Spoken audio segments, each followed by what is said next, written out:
அப்போ மன அமைதி மிக மிக முக்கியமானது. மூன்றாவதாக இந்த ஜெபம் என்பது ஒரு அன்பின் உரையாடல் அப்படின்னு சொல்லி அந்தோனியார் சொல்றார்.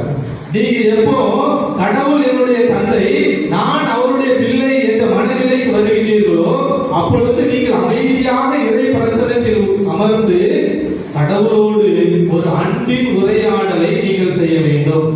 இது அன்பின் உரையாடல் இரண்டு முக்கியமான பண்புகளை அடக்கியுள்ளது. அதுல ரெண்டு முக்கியமான பண்பு என்ன அப்படின்னு சொன்னா, முதலாவதாக கடவுளாகிய தந்தைக்கு நன்றி சொல்லுங்கள். அவருடைய இந்த அன்பின் உரையாடலில் முதலில் அவருக்கு நன்றி சொல்லுங்கள், அவரை போற்றி புகழுங்கள். அதன் பிறகு உங்களுக்கு என்ன தேவையோ அதை அவரிடத்தில் சொல்லுங்கள் என்று அந்தோனியார் கூறுகிறார். அப்போ ஜெப வாழ்வில் ஊன்றி நின்ற புனித அந்தோனியார் தன்னுடைய வாழ்வில் பின்பற்றிய ஜெப வாழ்வின் மைய கருத்துக்கள் இவை. கடவுள் என்னுடைய தந்தை, நான் அவருடைய பிள்ளை, அவருடைய பிரசன்னத்தில் நான் அமர்ந்து ஒரு அன்பின் உரையாடலை நான் அவரோடு ஏற்படுத்துகிறேன். இந்த அன்பின் உரையாடல் அவரை போற்றி புகழ்வதில் தொடங்கி எனக்கு அவர் என்ன செய்ய வேண்டும் என்பதில் முடிவடைகிறது என்று அந்தோனியார் கூறுகிறார். நம்முடைய வாழ்வில் நம்முடைய ஜெபங்கள் எப்படி இருக்கின்றன? எனக்கு எல்லாம் தெரியும், நான் என் வாழ்க்கையை எப்படி நடத்தணும்னு எனக்கு தெரியும், எனக்கு யாரும் தேவையில்லை, நான் சம்பாதிக்கிறேன், நான் எப்படியும் வாழ்வேன், அப்படிலாம் நாம வாழ்ந்துட்டு எப்போ கடைசியா டாக்டர் எதுவுமே செய்ய முடியாது, எதுவும் கடவுள் தான் உங்களை காப்பாற்றணும் அப்படின்னு சொல்றாரோ அப்பதான் கடவுளை தேடி வந்து ஜெபிக்க ஆரம்பிக்கிறோம்.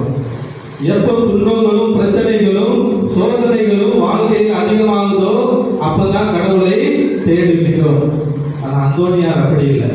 ஒவ்வொரு நேரமும், ஒவ்வொரு நாளும், ஒவ்வொரு மணிப்பொழுதும் கடவுளுடைய பிரசன்னத்திலே வாழ்ந்த ஒரு புனிதர்.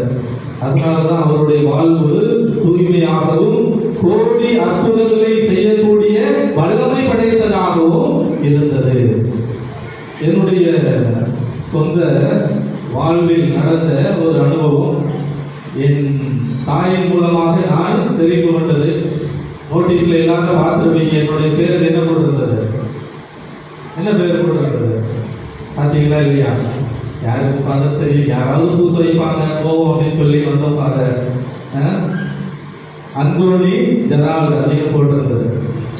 என்னுடைய பேரில் அந்த ஜெரால்டு அப்படிங்கிறது வந்து எனக்கு புதுநன்மை கொடுத்த, எனக்கு ஞானஸ்தானம் கொடுத்த ஃபாதருடைய பேர். ஜெரால்டுன்னு சொல்றது எனக்கு ஞானஸ்தானம் கொடுத்த ஃபாதருடைய பேர். இந்த அந்தோனியார் எப்படி வந்தது அப்படின்னு சொல்லி எங்க அம்மாட்ட கேட்கும்போது எங்க அம்மா சொன்னது, ஏன்னா ஜெரால்டுங்கிறது வித்தியாசமா இருக்குது, அந்தோனியார் அதுக்கு முன்னாடி வந்திருக்குது அப்படின்னு சொல்லி கேட்டப்ப எங்க அம்மா சொன்னது, நீ பிறந்து ஒரு வாரத்திலே ரொம்ப உடல்நிலை சரியில்லாம இருந்த, உயிரோட இருப்பியா இறந்து போயிருக்கான்னு எங்களுக்கு தெரியல. அப்போ ஊர்ல உள்ள பெரியவங்க எல்லாம் சொன்னாங்க, அந்தோனியார்ட்ட ஜெபம் பண்ணி அந்தோனியார் மொட்டை போட்டு விட்டுருங்க சரியாயிடும் அப்படின்னு சொன்னாங்க. அப்படி நாங்க பண்ண பிறகுதான் உனக்கு உடம்பு சரியாயிடுச்சு, அப்படின்னா இந்த அந்தோனியார் பேரு அப்படின்னு சொன்னாங்க. அப்போ அந்த அந்தோனியார் மொட்டை நீங்க பார்த்துருக்கீங்க, அந்தோனியார் சிறுவத்தில் இருக்குது. நானும் வந்து கோயில் உள்ள வரும்போது பார்த்தேன், அந்தோனியார் திருவிழா கொண்டாடுறீங்க, அந்தோனியார் கோயில், யாராவது ஒரு நாள் அந்த அந்தோனியார் பட்டம் சின்ன பையனுக்கு போட்டு விட்டுருப்பாங்கன்னு பார்த்தேன், யாருக்கும் இல்லை. நான் என்னுடைய 8ஆம் வகுப்பு படிக்கிறது வரை அந்த அந்தோனியார் பட்டம் வச்சிருந்தேன். பள்ளிக்கூடத்தில் உள்ள பசங்க எல்லாம் எப்பவுமே கிண்டல் பண்ணுவாங்க. அந்த 7ஆம் வகுப்பு படிக்கும் போது ஒரு முறை இங்க சாந்தோம் சர்ச்சில் என்னுடைய அத்தைக்கு கல்யாணம் நடந்தது. அதுக்காக வந்திருந்தேன் சென்னைக்கு.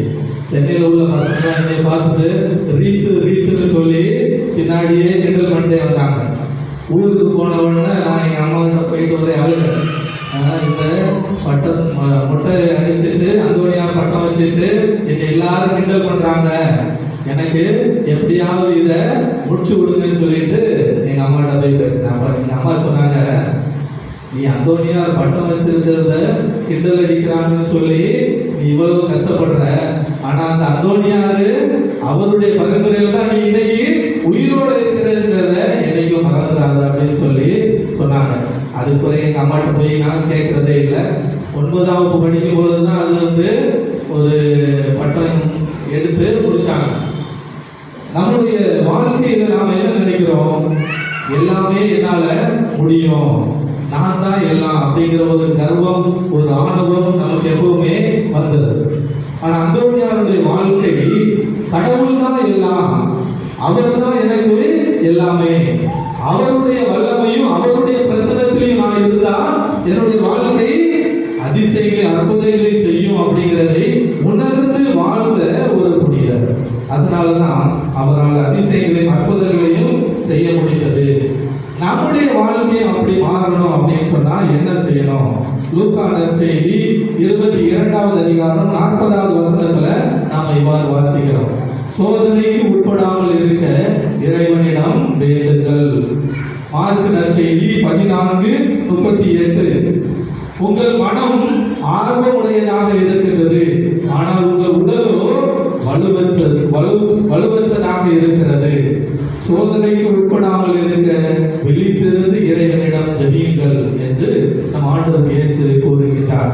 ஆம், இறை இயேசுவில் பிரியமானவர்களே, ஜெப வாழ்வை போற்றிய புனிதர் நம் பாதுகாவலர் புனிதர் அந்தோனியார். நாம் நம்முடைய வாழ்க்கையை ஜெபத்திற்கு முழுமையாக ஒப்புக் கொடுப்போம். கடவுள் நம்முடைய தந்தை, நாம் அவருடைய பிள்ளைகள் என உணர்ந்து எல்லா